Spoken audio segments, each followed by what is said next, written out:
आइए बच्चों, आज हम लोग शुरुआत करते हैं एक नया टॉपिक कास्टिंग का। कास्टिंग सीए इंटरमीडिएट में 100 मार्क्स की आती है। 30 मार्क्स उसमें आपका एमसीक्यू का होता है और 70 मार्क्स डिस्क्रिप्टिव का होता है। हम लोग मटेरियल कास्टिंग की शुरुआत करने चल रहे हैं। हाँ, हम लोग पढ़ेंगे कैसे, पहले हम इसको समझ लेते हैं।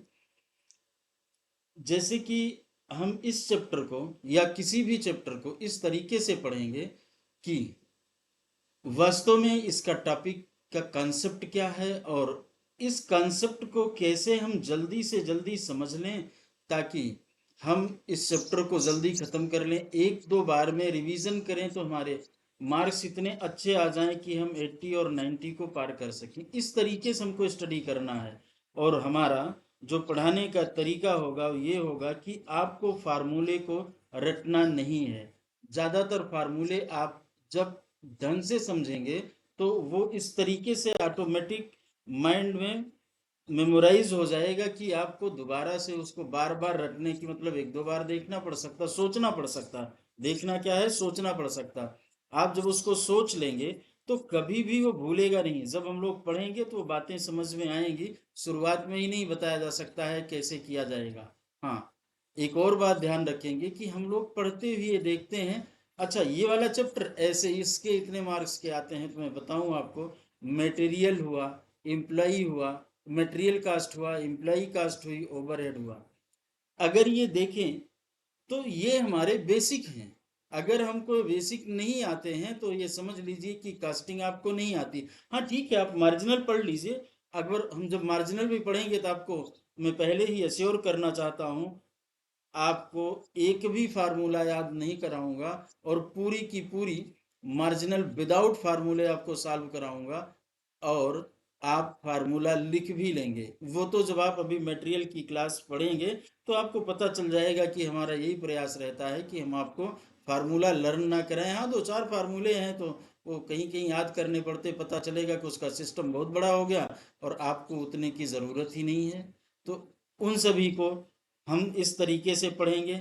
बाकी ज़्यादातर फार्मूले, ज़्यादातर क्या, मोर देन 90%, 95% फार्मूले आप इस तरीके से पढ़ेंगे कि आपको याद नहीं करना पड़ेगा। एक बार आप समझ लेंगे वो मेमोरी में आ जाएगा। हाँ, और मटेरियल कास्टिंग में बहुत ढेर सारे टॉपिक्स हैं। मटेरियल कास्टिंग टाइम टेकिंग है, एम्प्लॉय उससे कम है, फिर ओवरहेड में थोड़ा सा टाइम लगेगा।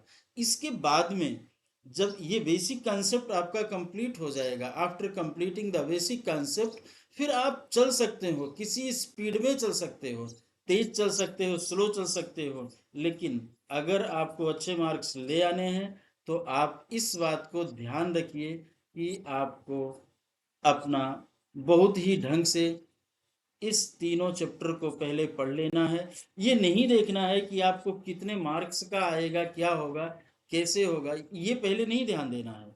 और अगर आप इसके पीछे पड़े तो फिर तो दिक्कतें होगी। अब हम लोग शुरुआत करने से पहले ये डिस्कस कर लेते हैं कि इस में हमको पढ़ना क्या क्या है, इस चैप्टर में हम लोग क्या क्या पढ़ेंगे। तो पहले हम मटेरियल की कॉस्ट कैसे निकालेंगे। तो मटेरियल की कॉस्ट निकालते हुए तीन कॉस्ट निकाली जाती है। एक तो before the purchasing of material you have place the order, तो उसकी जो कास्ट लगती है, पहली कास्ट वो हुई। दूसरी कास्ट जो हमारी होती है वो परचेज करने की कास्ट होती है, और उसी में इंक्लूडेड होता है, परचेज से शुरुआत होती है और जब तक आप उस मटेरियल को गोडाउन में अनलोड नहीं कर देते हैं तब तक की सभी कास्ट उसमें जुड़ती है। इसके बाद आगे आगे क्या करते हैं, उस मटेरियल को हम अपने पास कुछ दिन तो रखे ही रहते हैं, तो that is called holding cost. अब वो होल्डिंग कास्ट भी हम लोग निकालते हैं। तो हम लोग मटेरियल, यहाँ जब भी मैं मटेरियल की बात कर रहा हूं, I am talking about the raw material. I am repeat the sentence, I am talking about the raw material, not a finish goods. तो रॉ मटेरियल में इतनी कास्ट लगी। एक तो ordering cost, second cost is a purchase cost, and purchase cost include up to unloading material into godown, and after that holding cost. अब इसके बाद हम इसको मटेरियल इशू करते हैं, ये नहीं पढ़े, ये अब जो मैं आगे बोल रहा हूँ ये हम लोग कहीं आगे जा करके टॉपिक में पढ़ेंगे, जैसे प्रोसेस कास्टिंग। अब प्रोसेस कास्टिंग में आप देखेंगे कि conversion of material into finish stock, जो भी खर्चे होते हैं उसमें जोड़े जाते हैं। तो फिलहाल अभी हम जो पढ़ रहे हैं material cost means raw material cost. तो I am going to discuss first in first class about the material means I am repeating again the raw material। अब रॉ मटेरियल को हम कितना खरीद के ले आएंगे, एक ये भी बात है, एक बार में कितना खरीद लेंगे ये भी हम पढ़ेंगे। ईओक्यू या किसी और मेथड से, उसको टेबुलेशन मेथड से निकालते हैं, इकोनॉमिक ऑर्डर क्वांटिटी। तो ये हमारा कहाँ कवर होता है, इन्वेंट्री कंट्रोल में कवर होता है। इन्वेंट्री कंट्रोल में हम क्या क्या देखेंगे कि हमारा लेवल क्या होना चाहिए, ईओक्यू क्या होना चाहिए। इसके बाद हम उसमें एबीसी एनालिसिस भी पढ़ेंगे। एबीसी एनालिसिस पढ़ते हैं, ये पढ़ते हैं। इसके बाद में हम लोग आगे कि इतना मटेरियल खरीद के लाएं कि मटेरियल स्टॉक आउट ना होने पाए, ये सभी चीज़ें देखते हैं। और इतना भी ना खरीद लें, पता चले कि कहीं गए और वो डिस्काउंट पे मिल रहा था, हमने इतना ढेर सारा सामान खरीद लिया कि ऑब्सोलीट हो गया, या उसकी कैरिंग कॉस्ट ही इतनी हो गई कि हम लोग परेशान हो गए। तो ये ध्यान रखिए, हम लोग जो डिस्कस कर रहे हैं ये शुरुआत की बातें हैं, ये हमें पढ़ना चाहिए, हमें सुनना चाहिए। आपको लगता है थोड़ा स्पीड बढ़ा के सुन लेना जो वीडियो में देखेंगे। और हम आगे की बात करते हैं, हम वैल्यूएशन ऑफ मटेरियल करते हैं। अब वैल्यूएशन ऑफ मटेरियल क्या है, तो आप देखेंगे कि उसमें मुख्यतः तीन होते हैं। एक तो स्पेसिफिक मेथड। स्पेसिफिक मेथड क्या होता है, आप कोई भी मटेरियल ले आए हो, उसको आप इशू करते हो, तो किसी पर्टिकुलर जॉब के लिए जब ले आए होते हो तो उसी एक लाट में से इशू करते हैं, स्पेसिफिक मेथड लगता है।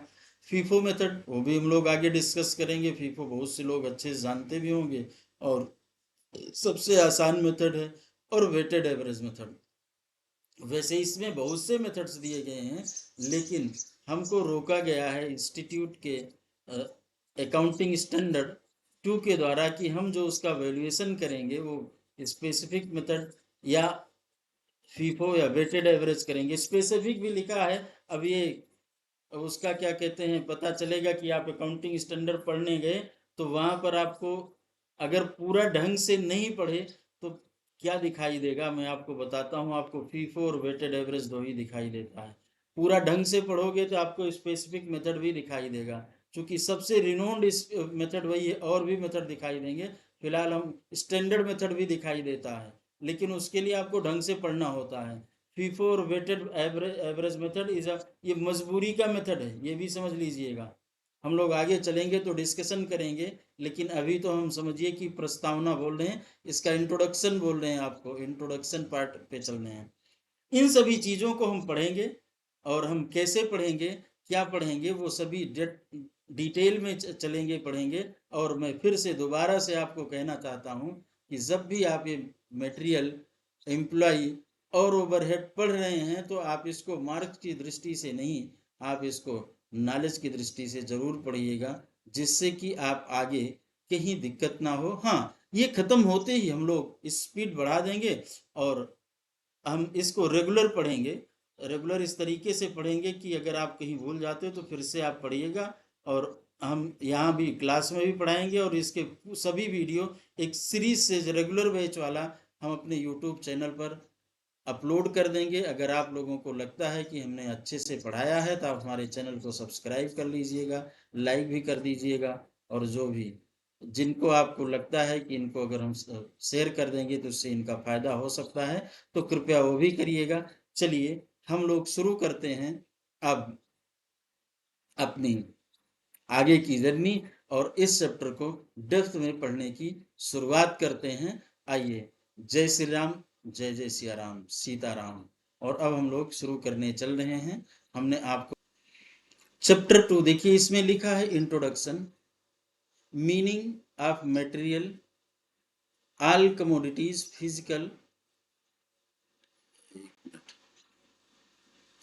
Physical object used to make final product. It may be divided into direct material cost of और इनडायरेक्ट मटेरियल, दो में हमने इसको आगे डिवाइड किया है।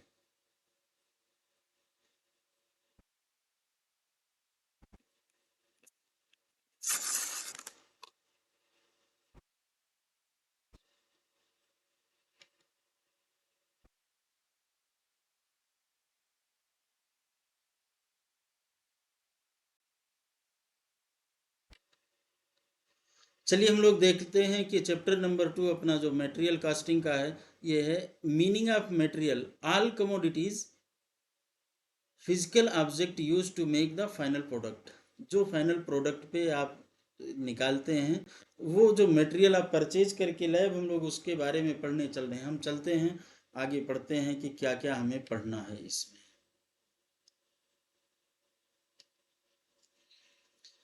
तो अब हम लोग कास्ट के मटेरियल पर आते हैं। मटेरियल यहाँ पर देखिए, इसको दो कैटेगरी में डिवाइड किया गया, एक तो डायरेक्ट मटेरियल, एक इनडायरेक्ट मटेरियल। डायरेक्ट मटेरियल क्या है, इनडायरेक्ट मटेरियल क्या है? तो अगर मैं देखूंगा कि ये डायरेक्ट मटेरियल वो है which can be attributable to the end product, जो कि आप इंड प्रोडक्ट पे आसानी से एट्रीब्यूट कर सकते हैं। और दूसरा, जैसे आप कोई कपड़ा बनवा रहे हैं, उसमें कोई शर्ट बनवा रहे हैं, उसमें जो कपड़ा लगता है वो आपका डायरेक्ट है। अगर मैं इनडायरेक्ट की बात करता हूं, तो उसी में जो बटन या धागा लगा हुआ है वो इनडायरेक्ट कहलाता है। आगे बढ़ते हैं हम लोग। मटेरियल कास्ट आगे लिखा है, the overall material cost includes purchase price, ordering cost and holding cost. अभी हम लोगों ने डिस्कशन किया था ना कि जब हम मटेरियल को परचेज करके लाते हैं, तो एक तो उससे परचेज प्राइस देते हैं, रास्ते के खर्चे देते हैं और उसको अपने पास कुछ दिन तक रखे रहते हैं। तो अब हम लोग आगे बढ़ते हैं वैल्यूएशन ऑफ मटेरियल पर। ये आपको समझ में आएगा।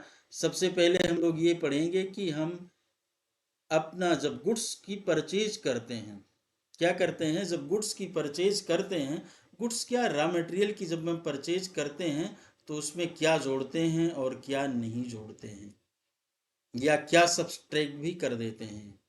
तो आप पढ़िए, देखिए, कास्ट ऑफ मटेरियल इंक्लूड्स, क्या क्या इंक्लूड करता है?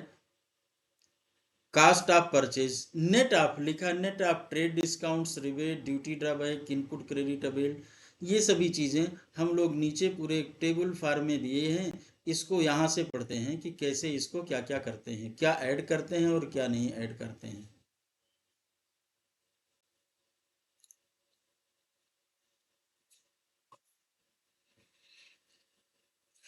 Treatment of item associated with purchase of material. अब ट्रेड डिस्काउंट है, हाँ, और एक कैश डिस्काउंट है। ये आप क्लास 11 से पढ़ते आ रहे हैं और मुझे उम्मीद है कि आप जानते भी होंगे ट्रेड डिस्काउंट क्या है और कैश डिस्काउंट क्या है। अगर मैं बात करता हूँ ट्रेड डिस्काउंट की, तो ट्रेड डिस्काउंट वो है जो कि आपको आपके बिल में माइनस करके देते हैं। जैसे सपोज करिए कि आप वहाँ जा रहे हैं कहीं मॉल में, और वहाँ आप सेल लगी हुई है, 40% छूट है। ये जो 40% छूट है, ये छूट आपको क्या, जो ये डिस्काउंट है वो ट्रेड डिस्काउंट है। लेकिन जो मैंने अभी बताया, इस बात पे मज़ा नहीं आया, क्यों? क्योंकि ऐसा तो 11th से भी हम पढ़ के आए हैं। तो अब हम आगे बात करते हैं। पहले हम पढ़ लेते हैं कैश डिस्काउंट। कैश डिस्काउंट क्या है, ये लिखा देखिए, it is treated as interest and finance item. ठीक है, ये तो ऐसा ट्रीट होगा, but how I recognise whether it is a cash discount or a trade discount. अगर मैं बात करता हूं, तो कैश डिस्काउंट क्या है, ट्रेड डिस्काउंट क्या है, इसको समझना पड़ेगा हमको। तो cash discount is a discount which is given for the early payment. अगर आपको क्लास 11th की बात याद हो, तो वहां लिखा गया था ये कि व्हाट इज अ, या आप फाउंडेशन से आए हैं तो वहां भी लिखा है, cash discount is a discount which is given for the early payment. जो कैश डिस्काउंट होता है वो अर्ली पेमेंट के लिए दिया जाता है। इसका मतलब क्या हुआ? इसका मतलब ये हुआ कि आप उस पैसे को जल्दी से दे दीजिए। किसको जल्दी से दे दीजिए? जिससे आपने गुड्स खरीदा है। अब आप सोचिए कि ये जो इसका मतलब एक और बात यहाँ पे आपको समझनी चाहिए कि ये जो आपको कैश डिस्काउंट दिया जा रहा है, कैश डिस्काउंट, वो किसको दिया जाता है? ये जो आपको कैश डिस्काउंट दिया, देखो मेरी राइटिंग थोड़ी सी अच्छी कम बनती है क्योंकि पहले मैं बोर्ड पे पढ़ाता था, तो इस पे आप थोड़ा देख लीजिएगा। कैश डिस्काउंट जो दिया जा रहा है, ये कैश डिस्काउंट जो आपको दिया गया है, ये किस बात के लिए दिया जाता है? अर्ली पेमेंट के लिए। और जो अर्ली पेमेंट के लिए दिया जाता है वो क्या है? कैश डिस्काउंट है। बाकी जितने भी डिस्काउंट दिए जा रहे हैं वो ट्रेड डिस्काउंट कहलाते हैं। बाकी जो डिस्काउंट दिए जा रहे हैं वो क्या कहलाते हैं? ट्रेड डिस्काउंट कहलाते हैं। ठीक है। अब आपको कैश डिस्काउंट और ट्रेड डिस्काउंट का अंतर समझ में आ गया होगा। जैसे सपोज करिए आप वहां पर जाते हैं, सेल लगी हुई है, सेल लगी है। अब जो सेल, मान लीजिए कि सेल 40% की है, ये 40% की सेल दी गई है। ये जो 40% की आपको सेल दिख रही है, ये कौन सा डिस्काउंट कहलाएगा? ये ट्रेड डिस्काउंट कहलाएगा, क्योंकि ये इस बात के लिए नहीं है कि तुम पैसे तुरंत दे दो। और अगर इस बात के लिए होता कि जैसे पैसे दोगे तो आपको ये छूट मिल जाएगी, तब ध्यान रखिए ये डिस्काउंट क्या कहलाती? ये डिस्काउंट कैश डिस्काउंट कहलाती। तो कैश डिस्काउंट और ट्रेड डिस्काउंट का ये डिफरेंस है। ट्रेड डिस्काउंट जो होता है, trade discount is deducted from the purchase price. Purchase price में से इसको माइनस कर लेते हैं। यहाँ लिखा quantity discount, it is deducted from the purchase price. What is a quantity discount? Quantity discount ये डिस्काउंट होता है कि जैसे सपोज करिए वो कह रहा है कि आप एक महीने में अगर 1000 यूनिट का परचेज कर लेते हो, 1000 यूनिट पर मंथ, तो हम तुम्हें 10% की छूट दे देंगे। तो ये 10% की छूट किस पे दी जाएगी? ये 10% की छूट जो दी जा रही है वो आपकी परचेज प्राइस पे दी जा रही है। मतलब purchase price has been reduced. अगर परचेज प्राइस रिड्यूस होता है तो क्या मतलब हुआ? उसको माइनस कर देंगे। Subsidy, any subsidy, grant, incentive received from the government, या किसी भी व्यक्ति से अगर आपको कोई भी सब्सिडी मिलती है तो आप क्या करोगे? आप उसको छूट में, मतलब उसको माइनस कर दोगे।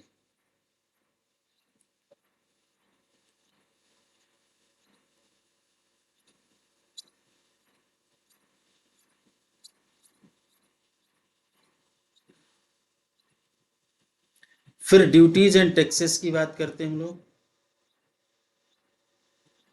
Road tax, toll tax.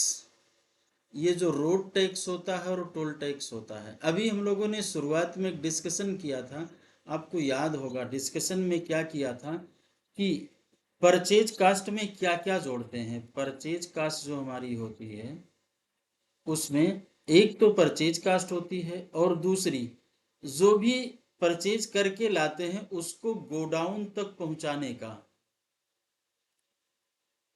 Godown तक पहुंचाने का जो भी खर्चा आता है, that is included in the cost of purchase. तो रोड टैक्स क्या है हमारा?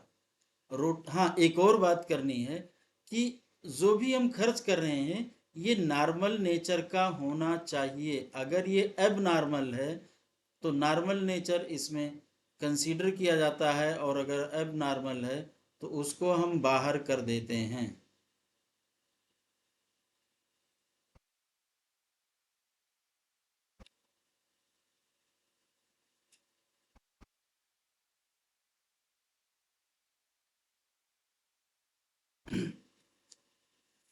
गुड्स एंड सर्विस टैक्स, ये जो जीएसटी होता है ये एक्सक्लूड होगा या नहीं? अगर आप कोई भी बिल देखते हैं तो जैसे इसमें लिखा बिल का दाम है 10,000 रुपये, और अगर 18% जीएसटी है तो इसका 1800 रुपये हो गया, ये अलग से दिखाया जाता है। अब ये टोटल मिला करके 11,800 हो गया। तो हम परचेज प्राइस 11,800 लेंगे या 10,000 लेंगे, it's depend upon the condition. What is the condition? Whether you have receive ITC, if you have received ITC, अगर आप आईटीसी पा रहे हैं तो ये इसमें इंक्लूड नहीं किया जाएगा, और अगर आप आईटीसी नहीं पा रहे हैं तो इंक्लूड होगा, जाहिर सी बात है। कस्टम ड्यूटी ऑन इंपोर्ट्स, जो भी आप कस्टम ड्यूटी है उसको क्या करेंगे, परचेज प्राइस में ऐड कर देते हैं। पेनाल्टी एंड चार्जेस, ध्यान देना, यहां पर क्या बात कर रहे हैं, पेनाल्टी एंड चार्जेस की। तो डीमरेज, डीमरेज क्या है, ये एक पेनाल्टी है जो कि ट्रांसपोर्टर के द्वारा इम्पोज करी जाती है। क्या कि अगर आप गुड्स को अनलोड या लोड समय से नहीं कर पा रहे हैं तो आपको कुछ पेनाल्टी देना पड़ता है। तो इट इज नॉट नॉर्मल, ये एबनॉर्मल कास्ट है। Abnormal cost is not a part of cost, it is a item of the costing PL. ये हम कहाँ लेकर के जाएंगे, costing profit and loss account में ट्रांसफर होता। यहाँ देखिए लिखा है abnormal cost and not included with the cost of purchase, ये कास्ट ऑफ परचेज में ऐड नहीं किया जा सकता है। क्यों, इसके पीछे का एक कारण समझिए। सपोज करिए कि आप कोई सामान बेचते हैं, सपोज करिए आप टोमेटो बेचते हैं, ठीक है, और आप उसको मार्केट से सपोज करो कि 30 रुपए का खरीद कर लाते हो, उस पर कुछ भाड़ा लग जाता है 2 रुपए का, क्योंकि एक साथ में 1 किलो तो लाते नहीं हो, ढेर सारा खरीद के लाते हो, तो जो भाड़ा पड़ा वो 1 किलो पर सपोज करिए कि 2 रुपए पड़ गया, ठीक है। तो ये हो गया। अब मान लो ये हो गया 32 का, मार्केट में 40 में बिक रहा है तो आप भी 40 में बेचोगे, और आप अपना कहोगे कि हमारा 8 रुपए का प्रॉफिट हुआ। लेकिन सपोज करिए कि आपको ज़रूरत थी और आप गए कि नहीं नहीं तुम्हारा ग्राहक चला जाएगा, और आपने क्या किया, आप गए 30 रुपए का टमाटर खरीदने और जल्दबाजी में गए, एक मोटरसाइकिल का पेट्रोल आपने खर्च कर दिया सपोज दैट 20 का। अब इसकी कॉस्ट कितनी हो गई, 50 की। अब ये जो 50 की कास्ट हो गई, आप उससे कह रहे हो भाई 5 रुपए तुम्हारा होना ही चाहिए, 55 रुपए में आपने उसको बेचना चाहा, वो बगल वाली दुकान से ले लेगा। क्यों, क्योंकि बाकी लोग 40 में बेच रहे हैं तो आप इसको 50 नहीं ले सकते।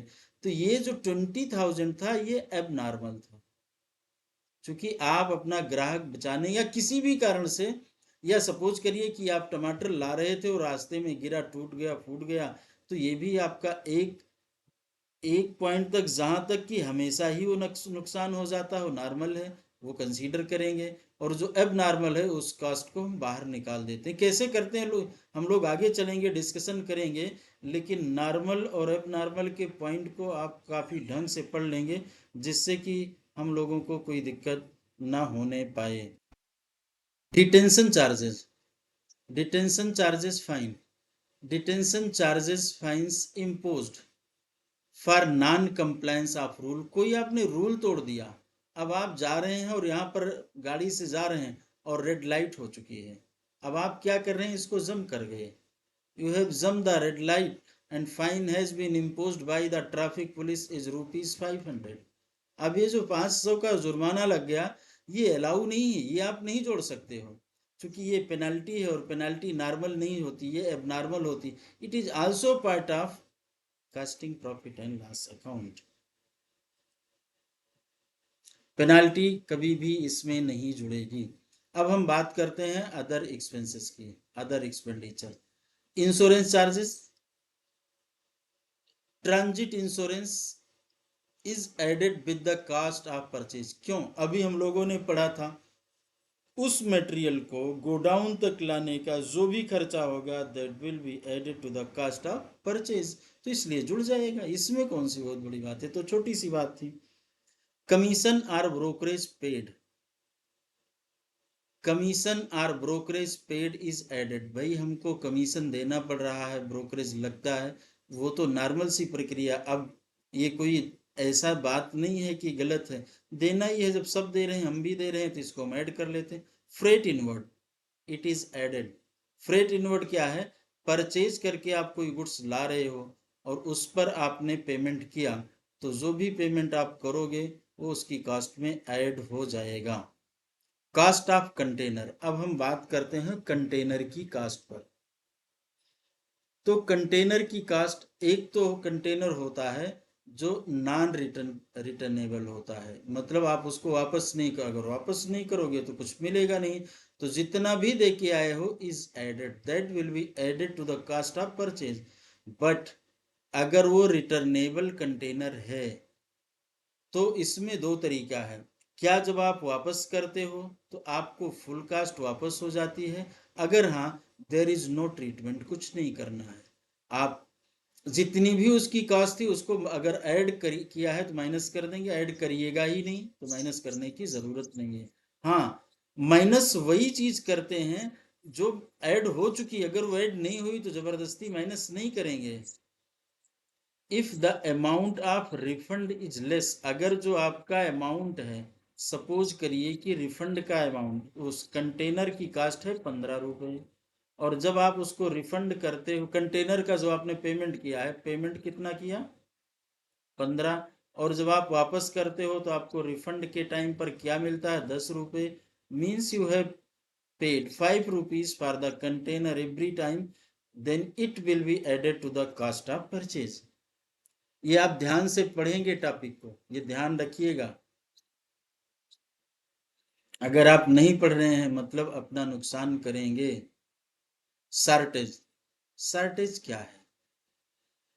शार्टेज एक तो नॉर्मल रीजन से होता है, एक एबनॉर्मल रीजन से होता है। सपोज करिए कि आप पेट्रोल पंप लिए हैं, पेट्रोल पंप के डीलर हैं, और आप जब वो भरा करके लाते हैं तो कुछ उसका वेपोरेशन वगैरह होता है जो आपके यहाँ टैंक में ला करके खाली करके जाता है।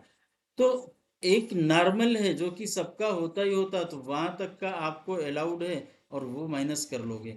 लेकिन सपोज हो करो कि ऐसा शॉर्टेज आ गया कि कुछ उसमें चोरी हो गई, तो ये चोरी जो है ये आपका डेबिट होगा कहाँ पर, casting profit and loss account में डेबिट कर दिया जाएगा। तो ये बातें आपको ध्यान देनी पड़ेंगी कि क्या करना है, कैसे करना है। और ऊपर की अगर कोई भी बात समझ में नहीं आई है तो जो ऑफलाइन लोग हैं ये हमसे यहाँ पर पूछ सकते हैं, जो ऑनलाइन वाले हैं वो अगर कमेंट करके पूछेंगे तो उनको भी जवाब दिया जाएगा। तो अब हमारा पहला टॉपिक आता है जो अभी हम लोगों ने पढ़ा था। क्या पढ़ा था सबसे पहले कि क्या पढ़ना है? जो पढ़ना था वो था उसकी कास्ट निकालना, किसकी, मटेरियल की कास्ट निकालना। तो यहाँ पर एक इलस्ट्रेशन दिया गया, ये illustration number 1, an invoice in respect of consignment of chemical A and B. दो केमिकल हैं, एक केमिकल ए है और दूसरा बी है। द फॉलोइंग इंफॉर्मेशंस, अब कुछ इंफॉर्मेशंस नीचे दी गई हैं। केमिकल ए 10,000 kilograms एट ₹10 पर केजी। एक केमिकल ए है जो कि 10,000 किलोग्राम का है, ठीक है। इसका दाम कितना है, 10 रुपए है 1 किलोग्राम का। तो 10,000 का दाम कितना हुआ, 1 लाख। ये इलस्ट्रेशन है। केमिकल भी 8,000 है, 13 के रेट से है तो इसका दाम 1,04,000 दिया गया है। रेलवे का सॉरी, कस्टम ड्यूटी है 20,400 की है। रेलवे फ्रेट है 3840। मैं अभी क्वेश्चन रीड कर रहा हूं आपको समझाने के लिए। तो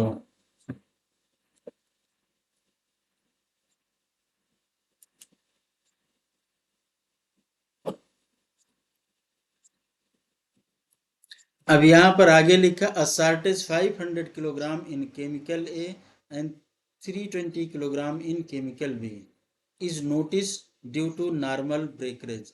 मतलब इसमें 500 किलोग्राम और इसमें 320। तो इसका मतलब ये हुआ कि जो इसमें 10,000 किलोग्राम है इसमें से 500 माइनस हो गया, और वो माइनस जो हुआ है, कम जो हुआ है, उसका कारण क्या है ये आगे देखना है। ड्यू टू नॉर्मल, अगर ये नॉर्मल ब्रेकरेज है तो हम इसको इसमें से माइनस करेंगे। आगे इस 8,000 में से कितना कम हुआ है, 820, 320। तो ये भी नॉर्मल है। आगे ये कह रहे हैं you required to compute the rate per KG of each chemical assuming a provision of 2% for further deterioration. ठीक है, कोई बात नहीं, हम इसको स्टडी करते हैं कैसे करना है। अब हम इसके सॉल्यूशन पर चलते हैं। तो सबसे पहले है केमिकल ए केमिकल बी इसका। तो अब हम लोग यहाँ पर लिखते हैं, आइए पहले हम निकाल लेते हैं कि इसका दाम कितना है, क्या क्या ऐड होगा और क्या क्या ऐड नहीं होगा। तो यहाँ पर लिखेंगे परचेज प्राइस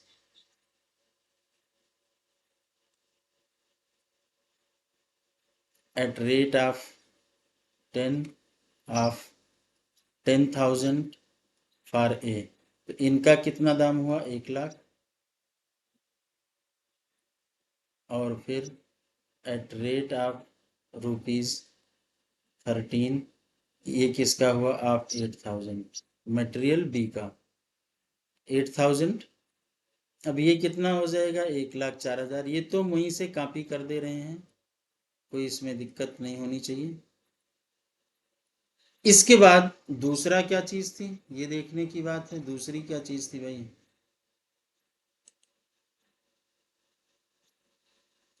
दूसरी चीज है basic custom duty at 10% credit. हाँ, at 10% credit is not allowed. तो बेसिक ड्यूटी को हम ऐड करते हैं।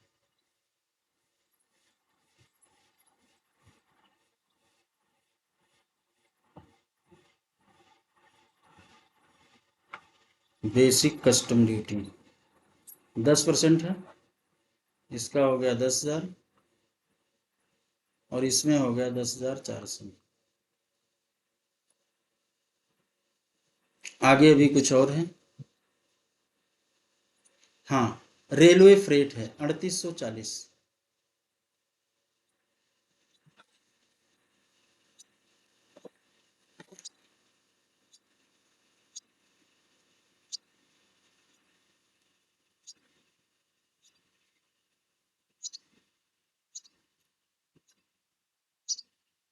अब इसको देखना है कि किस रेशियो में डिस्ट्रीब्यूट करेंगे।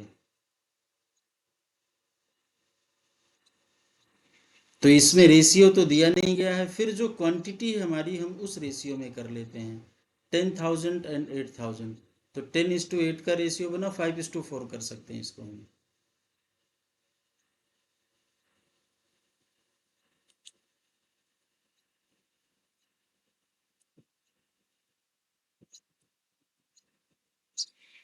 5:4।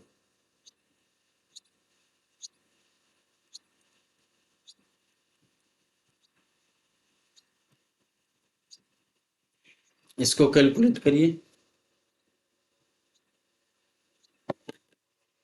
3840 डिवाइडेड बाई 5 + 4 9 इंटू 5 2133।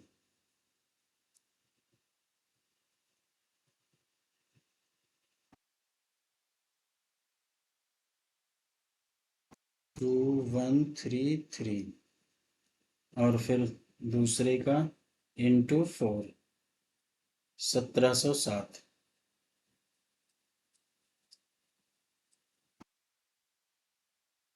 इसका टोटल करेंगे।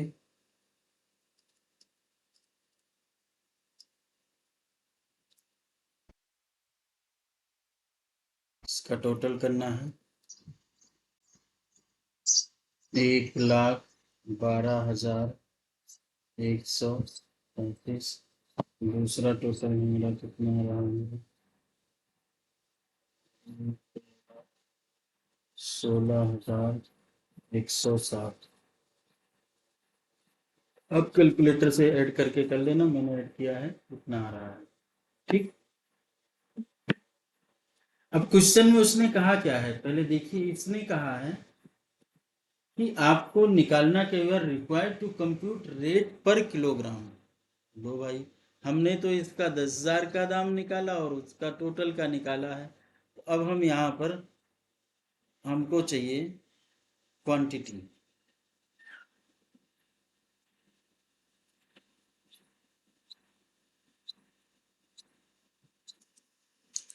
यहाँ हम देखते हैं, अब हमको क्वांटिटी निकालनी है, क्वांटिटी ले आनी है। तो क्या हम 10,000 से सीधे सीधे निकाल लेंगे? जवाब है नहीं, 10,000 से सीधे सीधे नहीं निकालना है। फिर क्या करना है? हमको जो करना है ये करना है, यहाँ पर देखना है कि वास्तव में पहले कितनी क्वांटिटी थी और क्या कोई रास्ते में नुकसान हुआ है, कोई नॉर्मल लॉस है। अगर हाँ, तो हम उसको पहले एडजस्ट करेंगे। तो अब हम उसको चल रहे हैं एडजस्ट करने के लिए। यहाँ आते हैं तो देखा जाता है कि मटेरियल परचेज लिखते हैं। राइटिंग थोड़ा अच्छी नहीं है, ये थोड़ा आप लोगों को ध्यान देना पड़ेगा। मटेरियल परचेज यहाँ पर है मटेरियल ए और मटेरियल बी।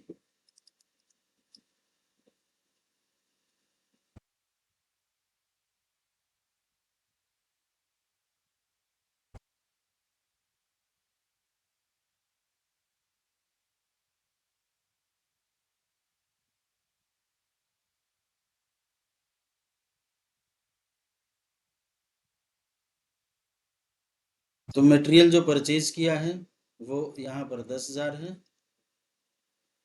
और अगले में 8,000 है। फिर हम आगे आते हैं, लेस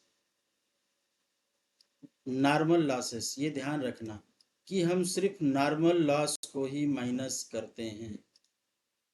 उसके पीछे क्यों ऐसा करते हैं अभी मैं आपको बताता हूँ। ये पहले हम माइनस कर लें, और इसमें से ऊपर कितना लिखा था? 320।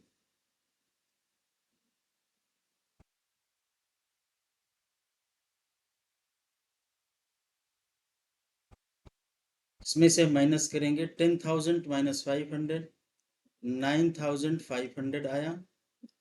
और इसमें से माइनस करेंगे 8,000 माइनस 320, तो हमारा आ गया 7,680। इसमें आगे अभी और देखना है, ये क्वेश्चन में दिया गया है। आगे क्या दिया गया है पढ़िए। You are required to compute the rate per kg. आप ये जो पर केजी का रेट है इसको कैलकुलेट करने के लिए क्या करेंगे?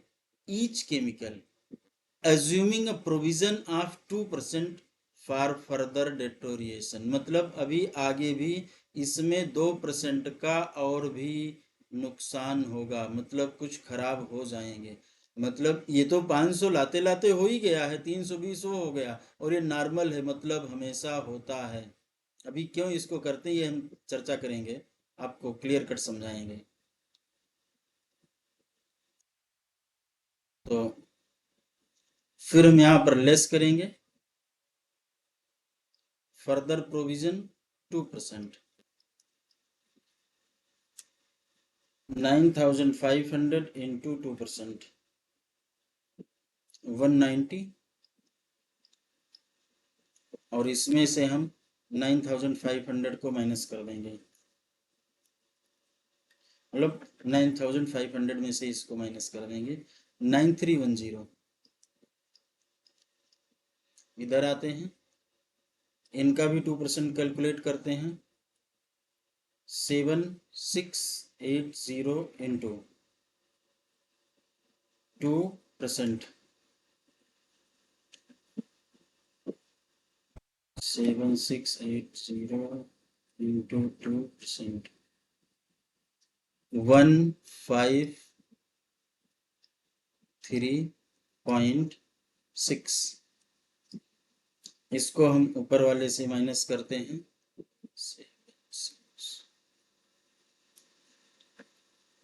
7526।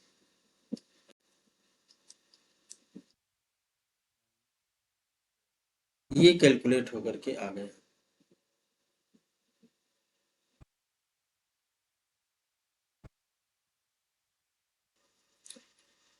अब आगे क्वांटिटी में इस फिगर को लिख देते हैं, कितना है? 9 752 6.4।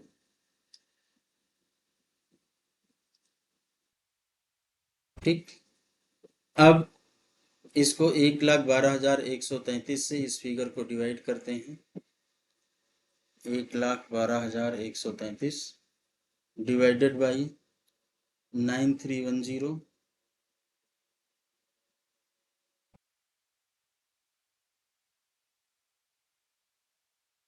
12 रुपये 4 पैसे।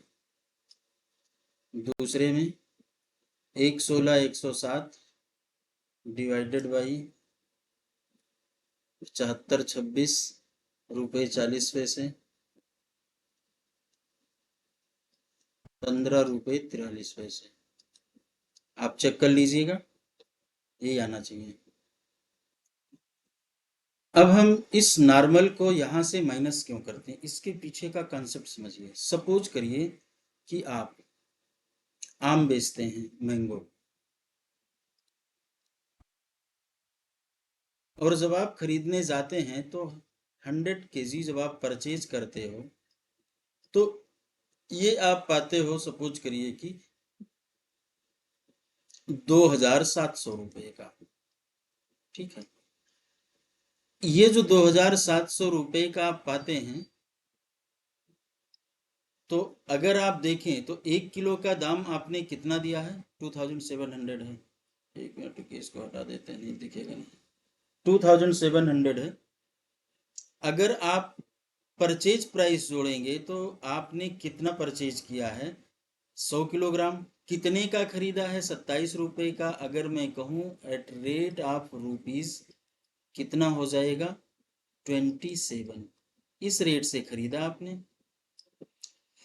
और जब आप ले आते हो इस आम को खरीद करके, तो हर बार ये 100 किलो जो आता है, जब आप उसमें से गत्ते में से निकालते हो, कुछ पेपर होता, कुछ और होता है, तो आपके पास ये बचता है सिर्फ और सिर्फ 94 किलोग्राम। और आप करते क्या हो, इसके बाद में जब आप इसको जितने दिन में बेचते हो तो 4 किलोग्राम औसतन, 4 किलोग्राम, और इसमें से क्या हो जाता, खराब हो जाता। अल्टीमेटली आप सेल कितने की कर पाते हैं, सेल आप कर पाते हो, सेल कर पाते हो 90 केजी का। अब आप ये सपोज करिए कि ये जो आपने 27 किलोग्राम के रेट से खरीदा, आपने कहा कि मैं 2 रुपये मार्जिन पर बेच दूंगा, और आपने ऐसे अनुमान लगाया कि 27 किलो का है, चलो मैं 29 के रेट से बेच देता हूं। तो अब आप जब बेचने लगेंगे, 4 किलो, 6 किलोग्राम पहले खराब था, 4 बाद में खराब हो गया, तो 29 के रेट से अगर आप बेचते हो 90 किलोग्राम, तो 90 इंटू 29 कितना हो गया, 2610 रुपये। आप कितने में बेचा इसको, 2610 में, और खरीदे कितने में थे, 2700 में। अल्टीमेटली आपका नुकसान हो गया। तो इसलिए आपके पास जो यूनिट सेल करने के लिए बचती है, या जो यूनिट यूज करने के लिए, यहाँ तो मैंने सेल का एग्जांपल दिया है ताकि आपको समझ में आ जाए, और बाकी ये तो हम रॉ मटेरियल पढ़ रहे हैं, बात वही है, उसी तरीके से उसका भी ट्रीटमेंट होगा। तो आपको ये ध्यान देना है, ये कंसीडरेशन में लाना, ये इसको सोचना है। आपको क्या सोचना है कि कितने यूनिट का हम सेल कर रहे हैं या कितना यूनिट यूज कर रहे हैं, हम उस पर वैल्यू निकालते हैं। हाँ, लेकिन अगर ये एबनॉर्मल हो जाए, पता चला कि आप लेकर के आ रहे थे और रास्ते में आधा कहीं गिर गया, आपके पास कितना बचा, 50 किलोग्राम। अब 50 किलोग्राम पर अगर आपने दाम डिसाइड कर दिया कि भाई अब हम 50 किलोग्राम से निकालेंगे, पहले किससे निकालते थे, 90 से निकालते थे, तो इस 90 से ये तो सबका लॉस होता था, पूरी मार्केट में यही रेट चलता होगा, इसी पर सबको आता होगा, तो कोई अपना 35 रुपये 40 रुपये जो भी रेट से बेच लेते होंगे। अब आपने कहा नहीं, इस बार तो मेरा आम 50 किलोग्राम रास्ते में खराब हो गया, क्या सबका 50 किलोग्राम खराब हो गया, जी नहीं। तो ये नॉर्मल नहीं है, it is abnormal. This can be avoided, which you can avoid, that is called abnormal, और which you can't avoid, that is called normal। तो जो भी नॉर्मल है, जो चीजें नॉर्मल है, उसको आप ध्यान देना। वही माइनस करेंगे। एबनॉर्मलिटी माइनस करोगे, अब आपने 50 किलो की रेट से अब 50 किलो पर इसके दाम को स्कैटर्ड कर दिया तो 27 गुना 54 54 रुपए का 1 किलोग्राम का दाम आया। मार्केट में 40 रुपए का बिक रहा, आपने कहा चलो हम 1 ही रुपए प्रॉफिट लेकर के 55 में बेचेंगे। आप खड़े रहोगे, मार्केट में बाकी बेच के निकल जाएंगे और आपका अभी 50 किलो नष्ट हो जाएगा, खराब हो जाएगा। इसलिए हम लोग नॉर्मल को कंसीडर करते हैं और यही हमारा जो है प्रैक्टिस है और यही काम आता है। भाई 50 किलो वो तो आपका लॉस है, दैट अगर जो भी आपका इसमें कितना 40 किलोग्राम का एबनॉर्मल लॉस हुआ, अगर हम इससे देखें तो 40 किलोग्राम का जो आपका एबनॉर्मल लॉस हुआ है वो आप कहाँ ले जाएंगे? ये आप कॉस्टिंग प्रॉफिट एंड लॉस में ले जाएंगे। किस रेट से ले जाएंगे? यहाँ पर हमने रेट, अच्छा रेट नहीं निकाला था, तो 2700 किलोग्राम का जो दाम निकालेंगे, सॉरी 90 किलोग्राम का तो जो दाम निकालेंगे किससे निकालेंगे? 2700 से। तो 2700 divided by 90 is equal to कितना होगा? 30। 30 रुपये पर किलोग्राम, ₹30 पर किलोग्राम। ये जो ₹30 पर किलोग्राम है, ये हमारी कॉस्ट है। किस चीज की कॉस्ट है? परचेजिंग की कास्ट है, या और भी जो चीज़ें जैसे परचेज करके लाए, भाड़ा दिए होंगे, या जो भी इस तरीके का खर्च किया, या हमने उसको जो होल्डिंग पर खर्च किया, होल्डिंग कास्ट जो होती है उसको इन्वेंट्री रखे रहे। ये देखिए बीच में भी ना 4 किलो का नुकसान हो रहा था, तो होल्डिंग का ही हुआ हमारा। तो जो लाए थे प्लस होल्डिंग, तो 30 रुपये आपकी कॉस्ट हुई थी। एक की कॉस्ट कितनी पड़ी थी? 30 रुपीज। और यहाँ पर अगर आप इसको 54 कर देंगे तो गलत हो जाएगा, बल्कि आपको क्या करना होगा, जो 40 किलोग्राम का लॉस है एबनॉर्मल, इसको कहाँ ले जाएंगे? कॉस्टिंग प्रॉफिट एंड लॉस में। ऊपर हम लोग पढ़ रहे थे ना, तो 40 किलोग्राम के लॉस को किस रेट से ले जाएंगे? इसी 30 रुपए के रेट से। मतलब 4 3 12, 1200 आपका लॉस हो गया है, जो कि बुक किया जाएगा कहाँ पर? कॉस्टिंग प्रॉफिट एंड लॉस में। It should be booked into costing profit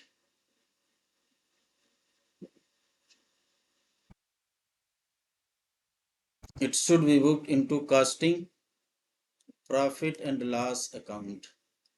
ये आपको ध्यान रखना है। तो हम लोग नॉर्मल एबनॉर्मल की बात पढ़ ली, यही नॉर्मल एबनॉर्मल हम लोग आगे भी पढ़ेंगे और इसी प्रक्रिया को हम लोग आगे पढ़ते रहते हैं। ये ध्यान रखना है कि ये हमको मजबूती से समझ लेना है। अगर आपको समझ नहीं आता है तो फिर से आप पूछ लीजिएगा, और कहीं भी डाउट होगा तो आप लिख के पूछ सकते हैं या क्लास में पूछ सकते हैं। एक चीज़ यहाँ पर हम एक चीज़ लिखना भूल गए थे, यहाँ लिखना था हमको रेट पर केजी, रेट पर किलोग्राम हमारा इतना आया है। ऐसे यहाँ पर जो हमने मैंगो का दाम निकाला है वो 30 रुपीज पर किलोग्राम आया है। चूंकि हम जो खरीद के लाते हैं और जो रास्ते में खराब हो जाता है वो सभी हम उसमें कंसीडर करते हैं। तो बात समझ में आ रही है। और आपने, हम लोग नेक्स्ट नेक्स्ट क्वेश्चन स्टार्ट करते हैं। लिखा है at what price per unit would part number A32 be entered in the store ledger if following invoice are was received from the supplier। यहाँ पर देखिए लिखा गया है 200 units part number A32 at rate 5 each. कितने का लिया गया? अभी ये जो है इसका रेट है 1000 रुपये, इसमें 20% डिस्काउंट है, -200 दिया गया, तो कितना निकल के आया? 800। ये जो 20% डिस्काउंट दिया गया है, it is called trade discount. Trade discount is considered in the eight the time of calculation. इसको नेट ऑफ कर देते हैं तो हमारी कॉस्ट कितनी आ रही है? 500 रुपये, सॉरी 800 की।